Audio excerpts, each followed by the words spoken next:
오늘 이야기의 주인공은 40대 후반의 정미숙 씨입니다. 22년간 한 남자의 아내로, 두 자녀의 엄마로, 그리고 며느리로 헌신하며 살아온 평범한 여성입니다. 하지만 최근 몇 개월 동안 그녀의 마음 한편에는 설명할 수 없는 불안감이 자리 잡고 있었습니다. 남편 박영호 씨의 행동이 조금씩 달라지고 있었기 때문입니다. 늦은 귀가가 잦아졌고 휴대폰을 예전보다 조심스럽게 다뤘으며 가끔 멍하니 어딘가를 바라보는 모습을 자주 목격했습니다. 그날은 시아버지의 6주기 기일이었습니다. 명절도 아닌 제삿날만큼은 며느리 혼자 제사상을 차리는 게 당연한 일이라 여겨져 왔습니다. 시어머니께서는 이른 아침부터 미숙 씨를 재촉하셨습니다. 미숙아, 제사상 차리는 거 서두르거라. 아버지께서 생전에 좋아하셨던 나물 반찬도 잊지 말고 올리고. 네, 어머니. 벌써 준비 다 해놨어요. 미숙 씨는 새벽 4시부터 일어나 정성스럽게 제사 음식을 준비했습니다. 22년 동안 한 번도 거르지 않고 해온 일이었습니다. 하지만 이상했습니다. 남편 박영호 씨가 보이지 않았습니다.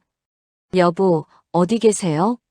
미숙 씨가 집안을 돌아다니며 남편을 찾았지만 어디에도 없었습니다. 그때 현관에서 급하게 발걸음 소리가 들렸습니다. 미숙아, 회사에서 긴급 상황이 발생했어. 오늘 하루만 출근해야 해. 제사는 미안하지만 부탁해. 여보, 오늘이 무슨 날인지 아시잖아요. 아버지 기일인데 어떻게 회사 일이 더 중요할 수 있어요? 미숙 씨의 목소리에는 22년 만에 처음 느끼는 서운함이 배어 있었습니다. 정말 어쩔 수 없는 일이야. 이 프로젝트가 성사되지 않으면 우리 가족 생계에도 문제가 생긴다고. 영우 씨는 미숙 씨의 눈을 똑바로 보지 못하며 서둘러 집을 나섰습니다. 그런 남편의 모습을 처음 보는 미숙 씨는 가슴 한편이 답답해졌습니다. 시어머니께서는 며느리의 표정을 살피며 말씀하셨습니다. 영호, 저놈이 또 그러는구나. 미숙아, 내가 고생이 많다. 그래도 우리 영호가 가장으로서 책임감이 강하니까 이해해줘야지. 미숙 씨는 고개를 끄덕였지만 마음 한편으로는 왠지 모를 의심이 고개를 들었습니다. 평소 가족을 최우선으로 생각하던 남편이 이렇게 중요한 날에 집을 비우는 것이 이상했기 때문입니다. 하지만 그날 저녁 미숙 씨는 자신의 직감이 틀리지 않았다는 것을 확인하게 됩니다. 그리고 그 발견은 22년 결혼 생활의 모든 진실을 드러내는 시작점이 되었습니다. 제사를 마치고 설거지를 하던 미숙 씨는 거실 테이블 아래 떨어진 영수증 한 장을 발견했습니다. 고급 레스토랑에서 2인분 식사를 한 영수증이었습니다. 그런데 날짜가 지난주 수요일이었습니다. 그날은 영호 씨가 야근한다고 해서 미숙 씨 혼자 저녁을 먹었던 날이었습니다. 이게 뭐지? 영호 씨가 누구랑 식사를 했을까? 미숙 씨는 처음으로 남편에 대한 의심을 품게 되었습니다. 하지만 곧바로 자신을 다독였습니다. 아니야, 분명 회사 사람들과 회식이었을 거야. 그런데 그 의심은 며칠 뒤 더 큰 확신으로 바뀌었습니다. 다음 날 저녁 영호 씨가 평소보다 30분 늦게 들어왔습니다. 그리고 샤워를 하면서 콧노래를 흥얼거렸습니다. 22년 동안 남편과 함께 산 미숙 씨는 남편이 기분 좋은 일이 있을 때만 그런다는 것을 알고 있었습니다. 여보, 오늘 무슨 좋은 일 있었어요? 아니야, 별일 없어. 그냥 프로젝트가 잘 진행되고 있어서. 하지만 영호 씨의 대답은 어딘가 어색했습니다. 그리고 며칠 뒤 미숙 씨는 결정적인 순간을 목격했습니다. 영호 씨가 화장실에서 샤워를 하는 동안 침실에 두고 간 휴대폰에 메시지 알림이 울렸습니다. 평소라면 그냥 넘어갔을 텐데 최근의 의심 때문에 미숙 씨는 무의식적으로 화면을 들여다봤습니다. 화면에 떠있는 메시지 미리 보기에는 영자라는 이름과 함께 오빠, 오늘 정말 고마웠어요 라는 문구가 보였습니다. 미숙 씨의 심장이 쿵쾅거리기 시작했습니다. 영호 씨에게는 누나나 여동생이 없었습니다. 그럼 이 영자라는 여자는 누구일까요? 미숙 씨는 손이 떨렸지만 더 이상 모른 척할 수 없었습니다. 22년간 쌓아온 신뢰에 금이 가는 순간이었습니다. 다음 날 미숙 씨는 평생 처음으로 남편을 미행하기로 결심했습니다.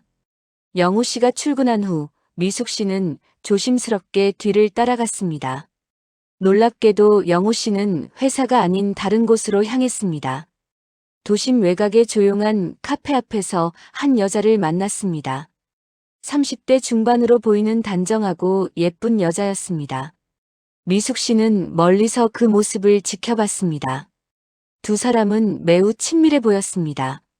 영우 씨는 그 여자의 손을 잡으며 뭔가 진지하게 이야기했고, 여자는 고개를 끄덕이며 미소를 지었습니다.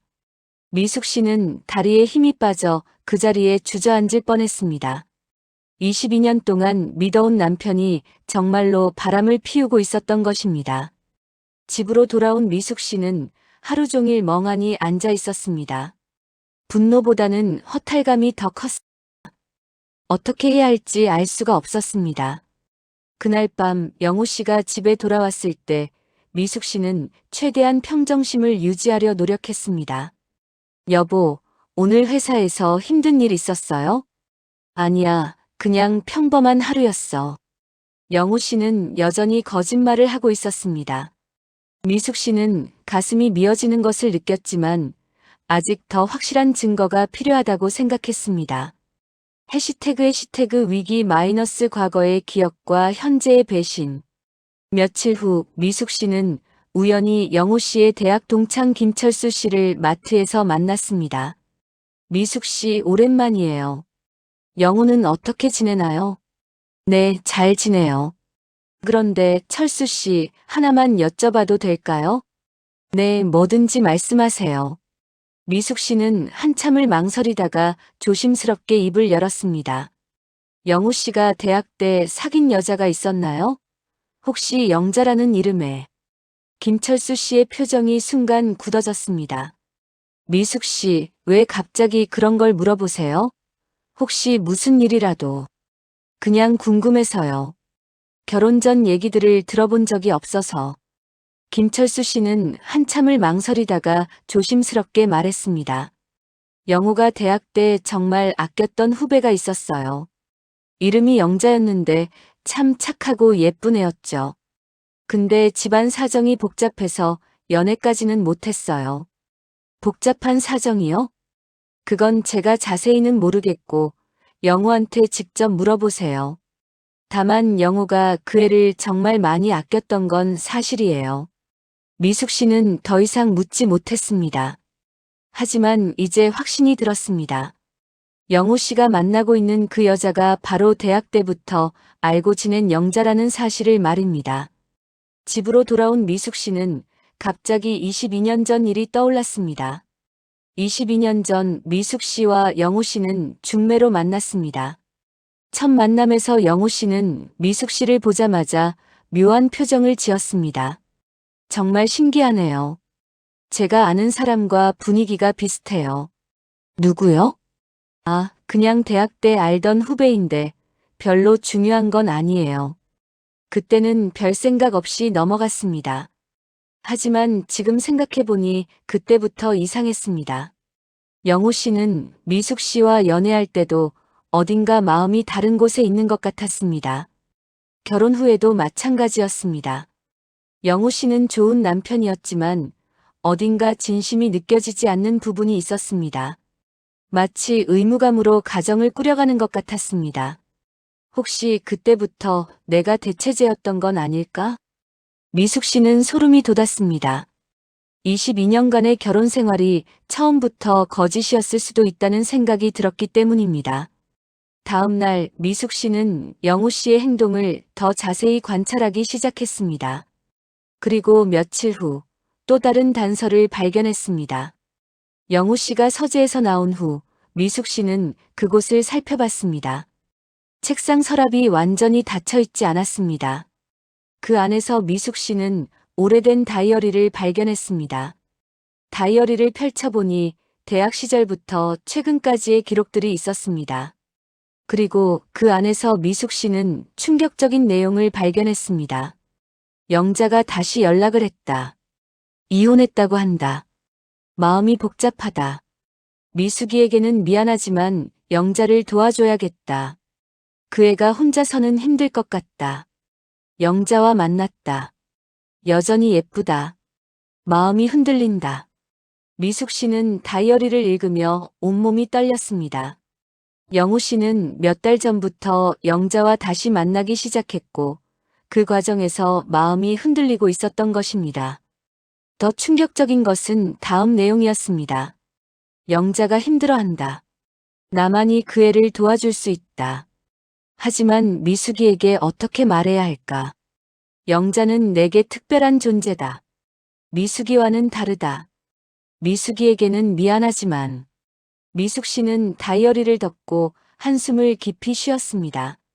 22년간 자신이 얼마나 철저히 속아 살았는지 깨닫는 순간이었습니다. 며칠 후 미숙 씨는 동네 부녀의 모임에 참석했습니다.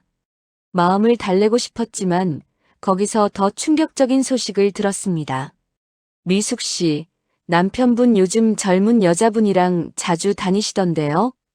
네. 무슨 말씀이세요? 아, 혹시 친척분인가요? 그런데 참 많이 닮으셨더라고요. 남매 같다고 해야 하나. 미숙 씨는 깜짝 놀랐습니다. 영자가 영호 씨와 닮았다는 얘기는 처음 들었습니다. 어떻게 닮았는데요? 눈매하고 얼굴형이 비슷하더라고요. 정말 가족 같았어요. 그래서 처음에는 누나나 동생인 줄 알았는데 미숙 씨는 집에 돌아와 곰곰 생각해 봤습니다. 만약 영자가 정말 영호 씨와 닮았다면 단순한 우연이 아닐 수도 있었습니다. 그때 갑자기 시어머니와의 과거 대화가 떠올랐습니다. 시어머니께서는 가끔 영호 아버지가 젊었을 때 다른 여자도 있었다고 중얼거리곤 하셨습니다. 그때는 그냥 옛날 얘기려니 했는데 지금 생각해보니 뭔가 의미가 있는 말일 수도 있었습니다. 미숙 씨는 용기를 내어 시어머니께 직접 물어보기로 했습니다. 다음 날 저녁 시어머니와 둘이 있을 때 미숙 씨는 조심스럽게 입을 열었습니다.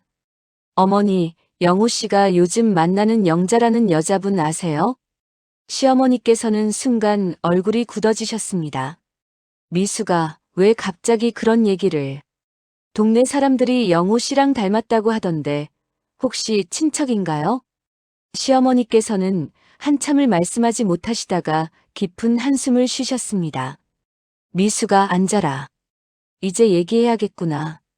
시어머니께서는 떨리는 목소리로 말씀을 시작하셨습니다. 영자는 영호 아버지의 딸이야. 영호의 이복 여동생이지. 미숙 씨는 귀를 의심했습니다. 네. 이복 여동생이라고요? 영호 아버지가 젊었을 때 잠깐 다른 여자와 만났던 적이 있었어. 그때 태어난 아이가 영자야. 영호보다 3살 어리지. 미숙 씨는 머리가 하얘졌습니다.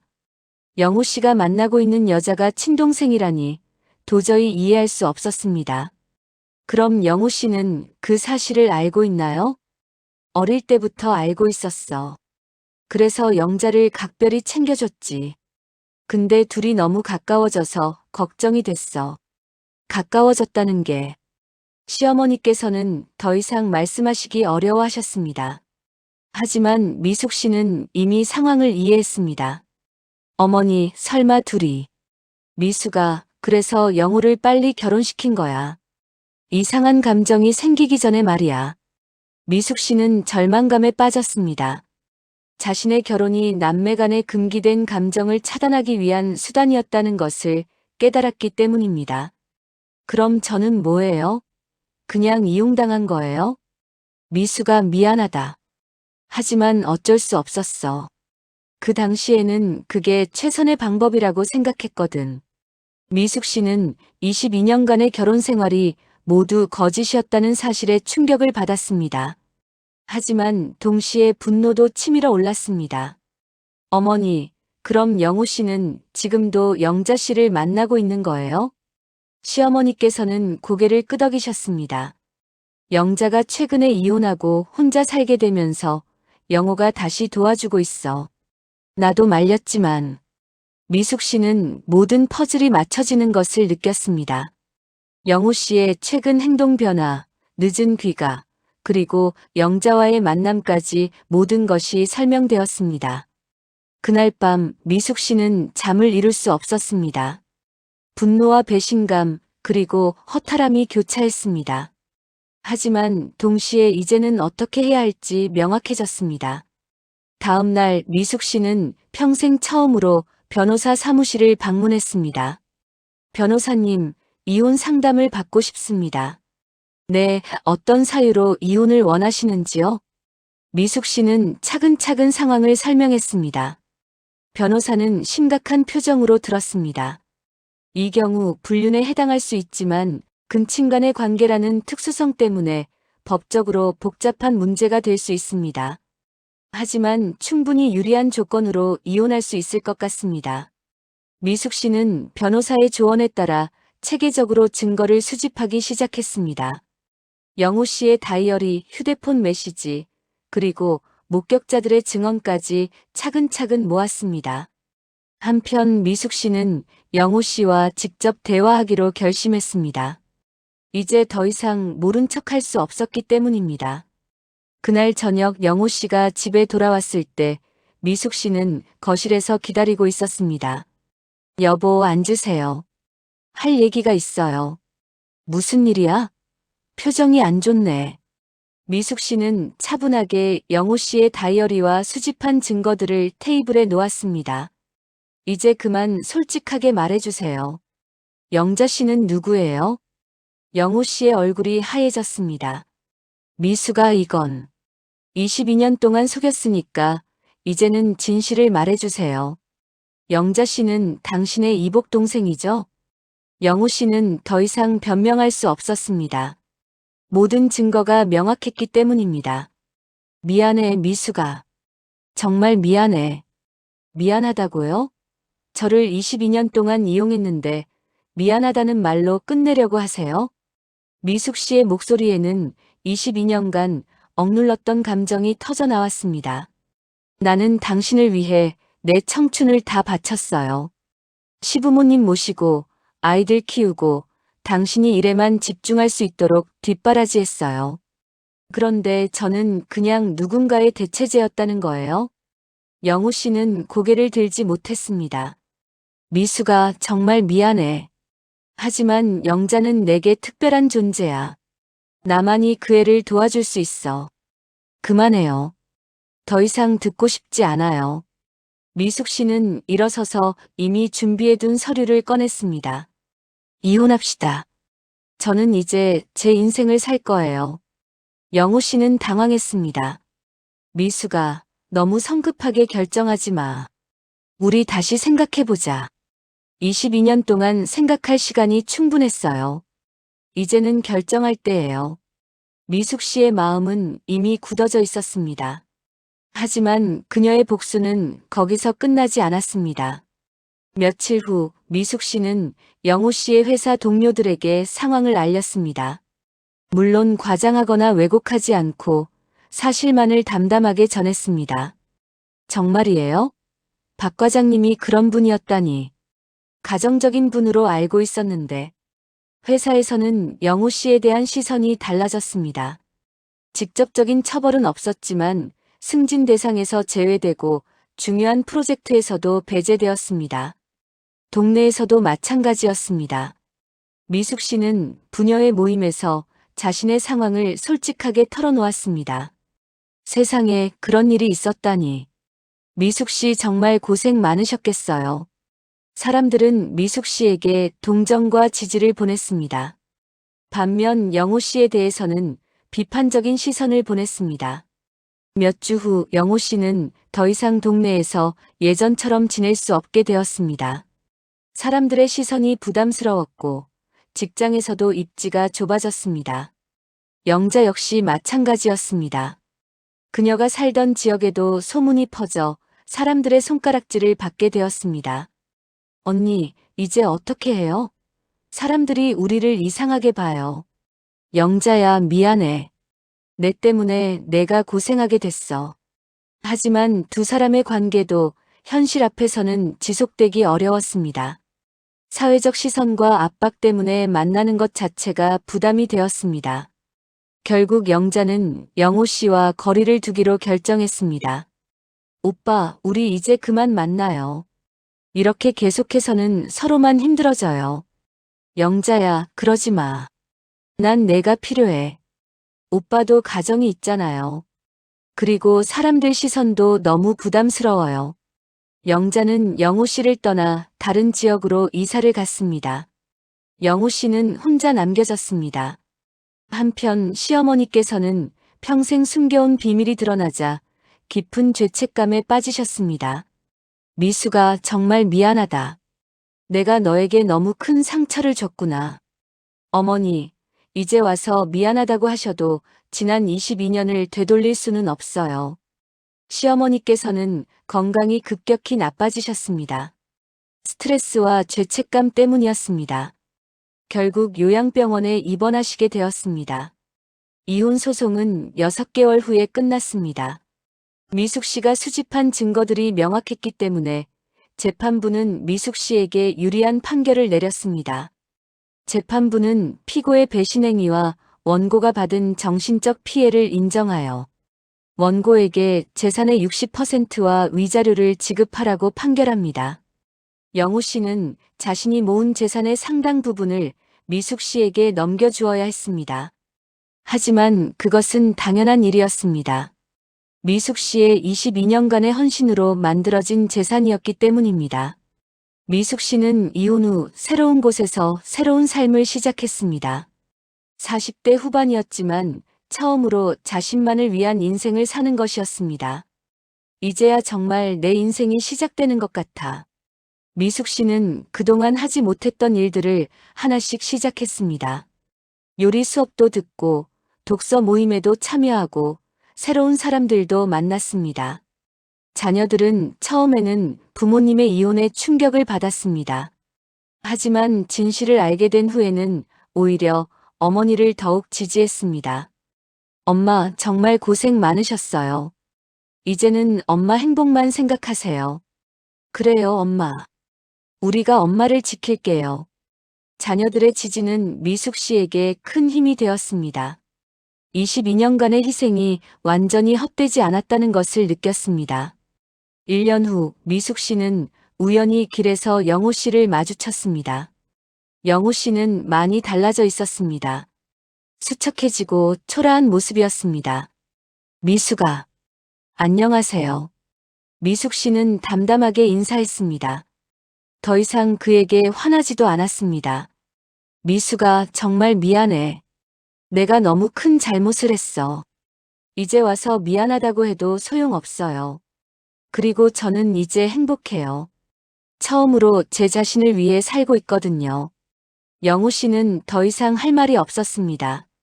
자신의 선택이 얼마나 잘못되었는지 이제야 깨닫고 있었지만 이미 모든 것이 늦었습니다.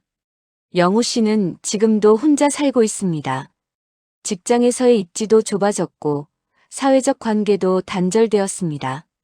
영자와도 연락이 끊어진 채로 지내고 있습니다. 22년간 쌓아온 모든 것을 잃고 후회만 남은 삶을 살고 있습니다.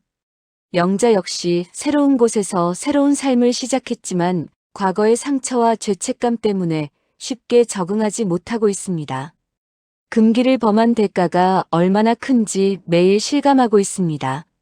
시어머니께서는 요양병원에서 평생의 죄책감을 안고 지내고 계십니다. 가족을 위한다는 명목으로 진실을 숨겼지만 결국 그 거짓말이 모든 사람을 불행하게 만들었다는 것을 깨달으셨습니다. 반면 미숙 씨는 날이 갈수록 밝아지고 있습니다. 새로운 취미 생활과 인간관계를 통해 진정한 자신의 모습을 찾아가고 있습니다. 40대 후반에 시작한 새로운 인생이지만 그 어느 때보다 자유롭고 행복합니다. 미숙 씨의 이야기는 동네 사람들 사이에서 오랫동안 회자되었습니다. 헌신적인 아내를 배신한 남편이 어떤 말로를 맞게 되는지, 그리고 참고 참던 사람이 진짜 결심을 하면 얼마나 강할 수 있는지를 보여주는 사례가 되었습니다. 역시 착한 사람이 끝까지 이기는 법이야. 미숙 씨 정말 대단해. 22년을 참다가 현명하게 대처했네. 영우 씨는 정말 자업자득이야. 그런 좋은 아내를 두고 왜 그랬을까? 사람들은 미숙 씨의 지혜로운 대응에 박수를 보냈습니다. 그리고 동시에 영우 씨와 영자, 그리고 시어머니의 말로를 보며 잘못된 선택의 무서운 결과를 깨달았습니다. 이 모든 것이 바로 권선징악의 결과입니다. 선한 사람은 결국 보상받고 잘못된 선택을 한 사람은 그에 상응하는 벌을 받게 되는 것입니다. 미숙 씨처럼 오랫동안 참고 헌신한 사람에게는 결국 정의가 실현되었고 배신과 금기를 범한 사람들에게는 그에 맞는 대가가 따랐습니다. 지금도 미숙 씨는 새로운 삶을 살고 있습니다. 더 이상 누군가의 그림자가 아닌 진정한 자신으로 살아가고 있는 것입니다. 22년간의 억압된 삶에서 벗어나 진정한 자유를 만끽하고 있습니다. 여러분은 이 이야기를 들으시고 어떤 생각이 드시나요? 22년간 헌신한 아내를 배신하고 금기를 범한 영호 씨와 영자의 말로가 당연하다고 생각하시나요? 그리고 미숙 씨처럼 오랫동안 참고 견뎌온 분들에게는 정말 통쾌한 이야기였을 것 같은데요. 착한 사람이 끝까지 이기는 세상, 그런 세상에서 살고 싶지 않으신가요? 때로는 참는 것만이 미덕이 아니라 용기 있게 자신의 권리를 찾아가는 것도 중요하다는 것을 미숙 씨의 이야기가 보여주고 있습니다. 오늘 이야기는 여기서 마무리하겠습니다. 끝까지 들어주셔서 정말 감사합니다. 구독과 좋아요, 그리고 알림 설정까지 해주시면 더욱 재미있는 이야기로 찾아뵙겠습니다. 댓글로 여러분의 생각도 들려주세요. 그럼 다음 이야기에서 또 만나요. 안녕히 계세요.